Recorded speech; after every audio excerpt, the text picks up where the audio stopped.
Assalamualaikum warahmatullahi wabarakatuh, sahabat trader analisa. Sekarang saya ingin berbagi edukasi atau analisa untuk market yang sedang terjadi sekarang. Jadi kita di sini akan analisa ya untuk besok juga lusa ya, 2 hari ke depan. Di sini kita lihat ya di monthly market, di sini ada IB ya. Di sini ada supply ya, direspon oleh market, tapi sekarang di candle terakhir ini sedang melakukan bullish ya, sedang melakukan bullish, terjadi candle bullish. Oke, itu yang kita ambil datanya dulu ya. Candle terakhir adalah candle bullish, dan di weekly kita lihat ya, di sini juga ada IB ya, ada IB respon dari supply ini ya. Coba saya besarkan. Di sini terbentuk IB respon dari demand di sebelah ini ya. Dan sekarang market di weekly sendiri terbentuk candle bullish ya, yang berjalan sekarang masih candle bullish. Oke. Jadi di time frame besar tentu kita mengambil analisa selain dari pergerakan atau strukturnya, itu kita lihat candle terakhirnya ya. Kita lihat candle terakhirnya. Di sini ada IB, berarti indikasi kenaikan ya.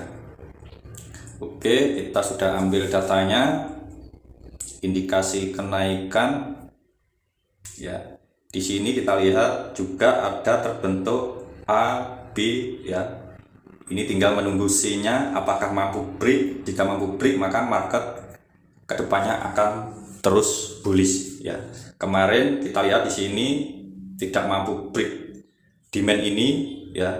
Jika ini mampu di break, maka kemungkinan market akan melanjutkan penurunan, tapi di sini sudah direspon ya. Market sekarang sedang membentuk A, B, dan C-nya ini ya. C-nya ini entah sampai mana ya, apakah mampu break supply di sebelahnya. Oke. Di weekly ada sinyal kenaikan ya, menurut saya itu sudah sinyal kenaikan selain adanya IB.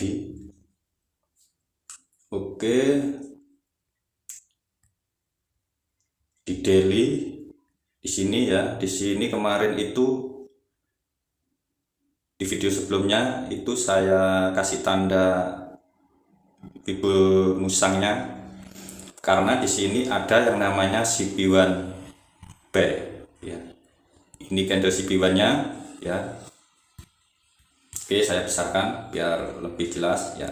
Ini candle CP1-nya dan di break oleh candle bullish ini, dan kita ukur pakai Fibo musang level 100 tepat di body yang break CP1 ini, dan shadow di level 0 ya. Level 0 kita taruh di swing terbawahnya, dan market merespon di area demandnya ya, lalu melakukan kenaikan ya. Sangat bagus sekali responnya dari demand CP1 ini ya. Oke, di sini kita lihat sudah masuk di level 161, tapi ini masih terbilang masuknya ini baru shadow ya. Jika market masih shadow, kemungkinan ini bisa masih naik lagi ya, bisa diambil lagi untuk level 161-nya ini. Oke, sebentar kita lihat lagi ya. Di sini ada supply ya. Ini entry level 1 ya, yang sudah saya jelaskan kemarin. Itu entry level 1 yang terkuat, yang pertama A, B, C, dan kita bisa entry di area B nya ini ya. Jadi A, B, C kita entry di area B nya jika melakukan entry sell ya. Tapi ingat, di data besar tadi kita mendapatkan sinyal-sinyal kenaikan ya. Ada sinyal-sinyal kenaikan, dan di sini juga melakukan kenaikan sampai level 161 ya, dan direspon B-nya ini tentu kita juga perlu waspada jika kita melakukan open posisi sell ya, ataupun buy, karena ini masih di area 161. Tapi jika untuk scalping ya, kita lihat lagi, ini datanya masih di level 161, ini terbilang masih bisa dicapai lagi karena masih shadow ya. Oke, kita lihat di H4 nya.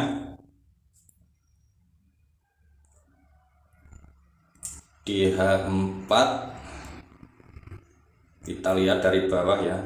Oke, di samping, dan sudah mengenai suplai H4 ya, sudah mengenai suplai H4. Tapi ingat, di sini masih belum ada candle calon CP1 ya, masih belum ada candle calon CP1 ya. Jadi kita wajib hati-hati jika melakukan sell ya, karena belum ada calon CP1 sell di H4 ini ya. Oke,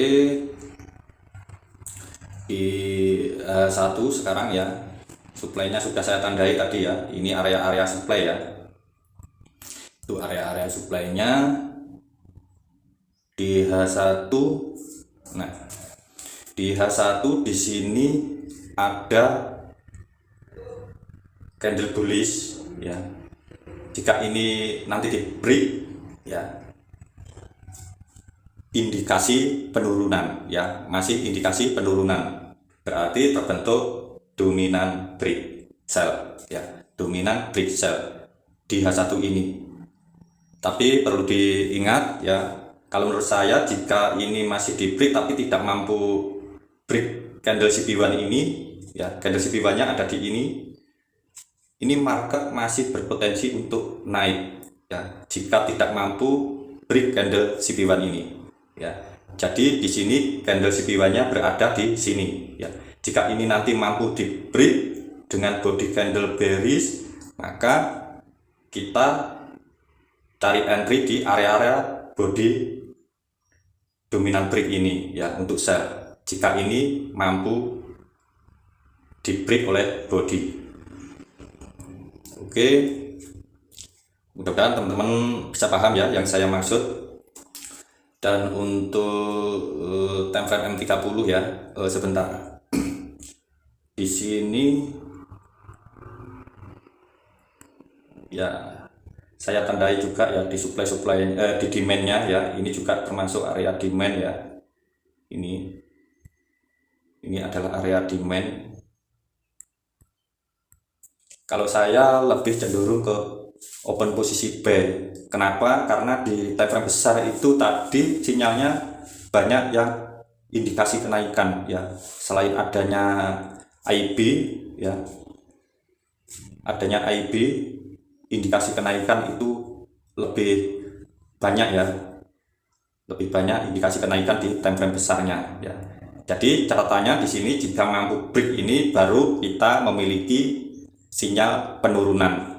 Tentu penurunannya ya kemungkinan untuk pullback lalu bisa melakukan kenaikan. Misal ya, ini misal ini jika mampu di break ya, candle CP1 ini calonnya ini jika mampu di break tak kurus sampai shadow atas ya, kemungkinan market bisa sampai di area 161 atau sampai di demand bawah ini ya, bisa sampai di demand bawah ini lalu melakukan kenaikan. Oke, di H1 seperti itu. Lalu kita ganti time frame di M30. Di time frame M30 kita lihat ya, sebentar.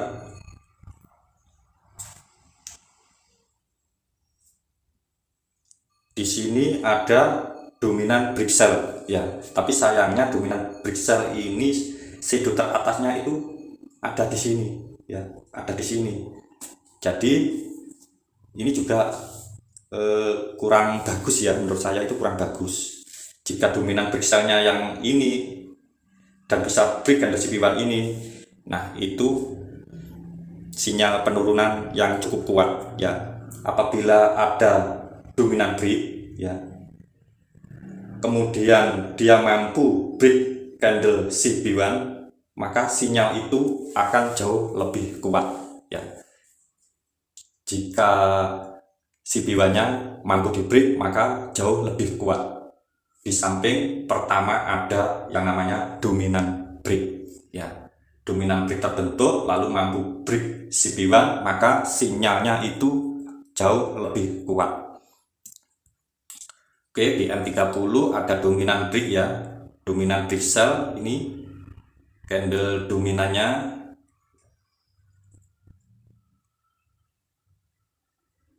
Dan candle yang break adalah ini. Maka kita ukur saja. Ini untuk acuan ya.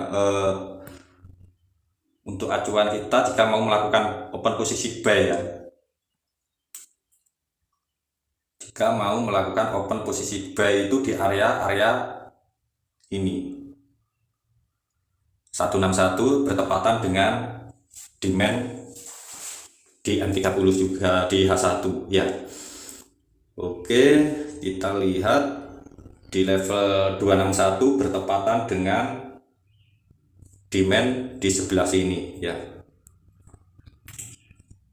Sebentar, kita lihat di H1 dulu ya. Saya tadi lupa. Di sini candle CB1-nya ya, calonnya itu coba saya rubah warnanya ya. Nah, itulah calon candle CB1 ya. Di H1. Oke, jika dia nanti mampu break body ya, tapi di time frame H1 tadi itu ada sinyal penurunan, tapi jika cuma shadow masih akan melanjutkan untuk kenaikan. Oke, tentu entry kita ya, entry tunggu kita ada di level ini dan ini ya. Di sini sebentar saya kecilkan dulu yang ini ya. Nah, seperti itu entry tunggu kita ya. Kita lihat di M15 seperti apa. Di M15 juga ada ini bukan dominan ya, karena di sini masih ada candle bullish. Di sini sudah membentuk IB juga. Oke, teman-teman, menurut saya ya, kita menunggu area entry di area 161 untuk melakukan open posisi buy ya. Jadi jika di sini nanti terbentuk setup CB1 ya di sini atau dominan break, kita bisa open posisi buy. Ataupun jika tidak terbentuk di sini, maka kita wajib menunggu di area demand ini ya. Ada 1, 2, 3 area tunggu kita itu ada 3 ini. Jadi kita tunggu saja ya di area sini ya. Menurut saya di area sini nanti sudah ada respon, karena kita lihat di sini masih fresh juga ya, masih fresh. Dan tentu ya, tentu kita kombinasikan jika mau entry buy agresif ya. Kita lihat di area sini ya untuk EL6-nya ya, untuk EL6 di M1 seperti biasa, seperti video sebelumnya ya. Nah, ini yang kita tandai tadi ya. Tadi sudah saya kasih garis horizontal di sini ya. Ini di sini melakukan penurunan ya. Dia membentuk candle bullish, lalu break terbentuk candle bearish. Maka yang kita kasih garis horizontal itu di area sini ya, sini, dan di area ini ya, dan di break oleh candle bullish ini. Dan area entry kita ada di dalam kotak horizontal ini ya.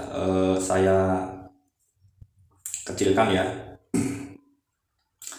Saya kecilkan untuk area entry agresif ya, area entry agresif. Ini saya hapus dulu.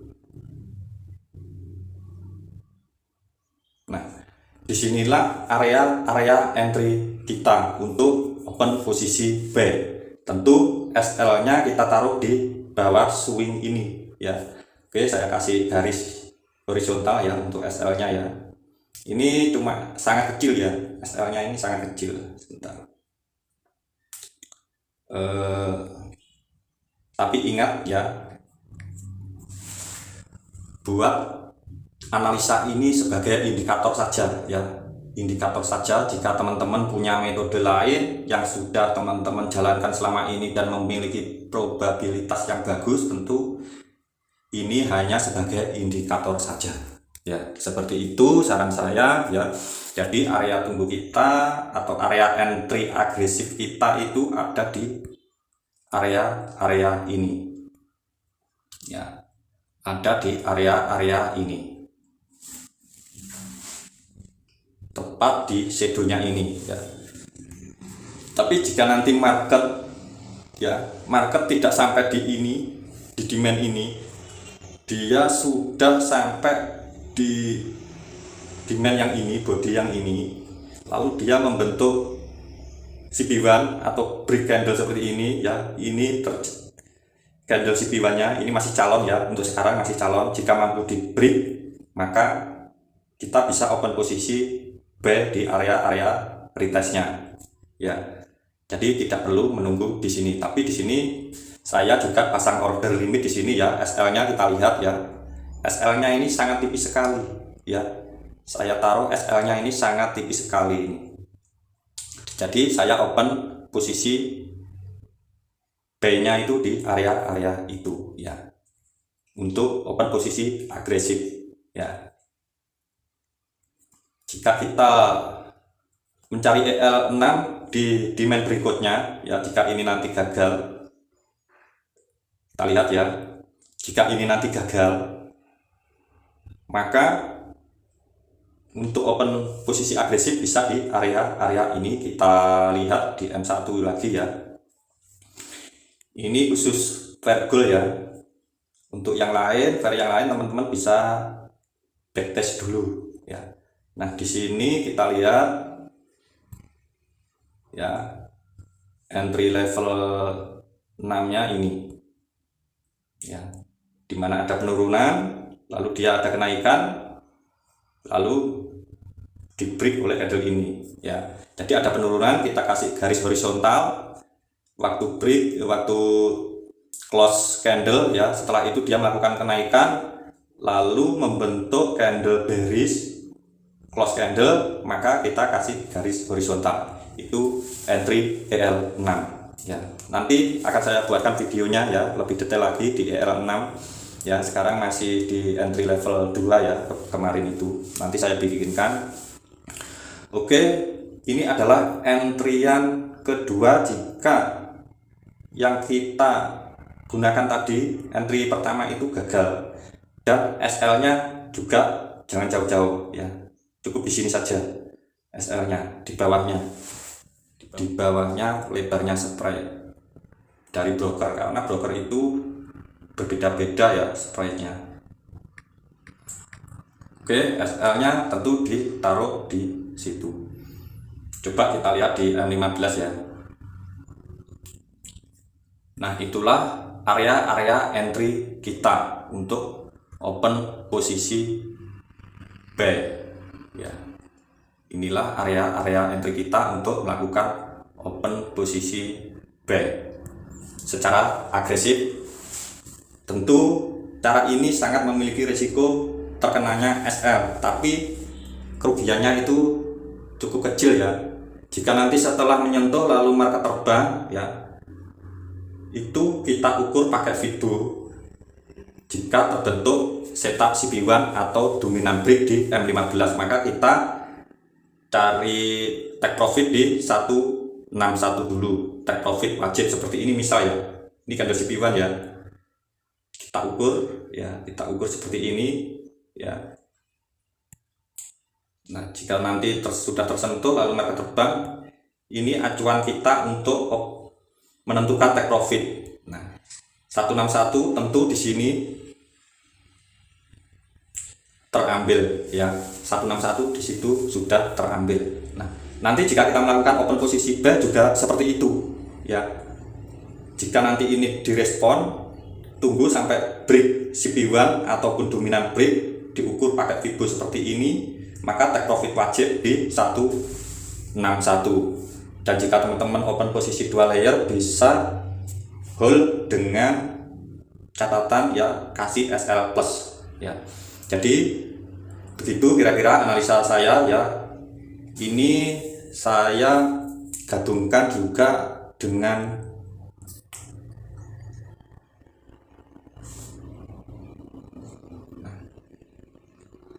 analisa fundamental ya. Dengan analisa fundamental ini untuk hari Senin. Untuk hari Senin ini terbilang ini masih kosong ya, tidak ada data. Di sini ada penurunan ya.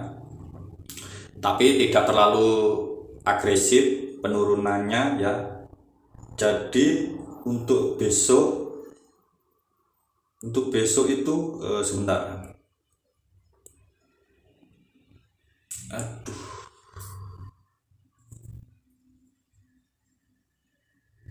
Jadi untuk besok itu sudah ada kenaikan di jam-jam pagi ya.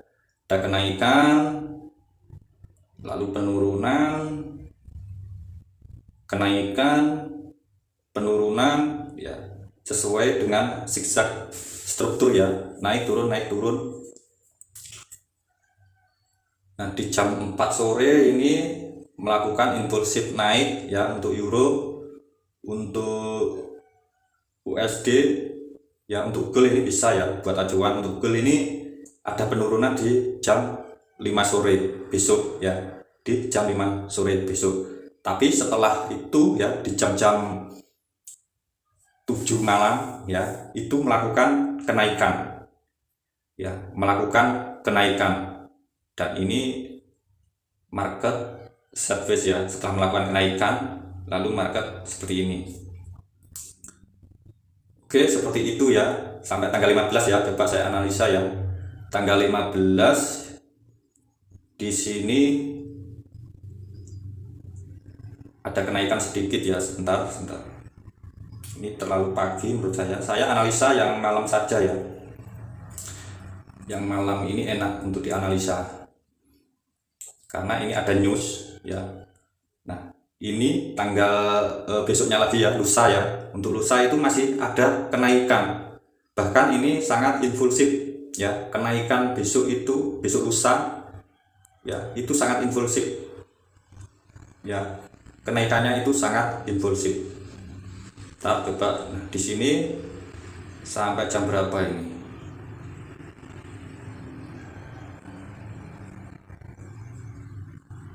Naik ya, naik.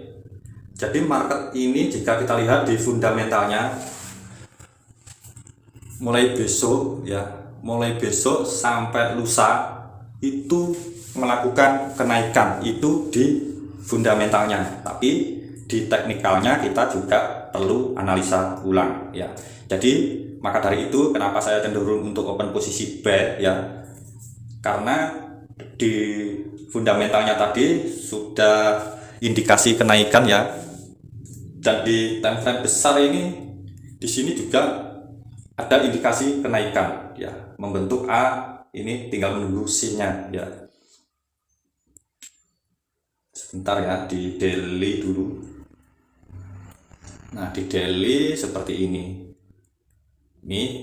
ya, A, B, C-nya entah sampai mana. Tapi untuk lusanya itu kemungkinan sampai di area 261 kemungkinan ya. Gunakan analisa saya ini sebagai indikator ya, karena saya lebih memilih untuk open posisi buy karena alasan fundamental juga teknikal ya. Seperti itu dari saya trading analisa, semoga bermanfaat dan mudah-mudahan sahabat-sahabat trader analisa diberi kesehatan jasmani dan rohani, juga diberikan rezeki yang banyak. Oke, wassalamualaikum warahmatullahi wabarakatuh. Salam profit konsisten.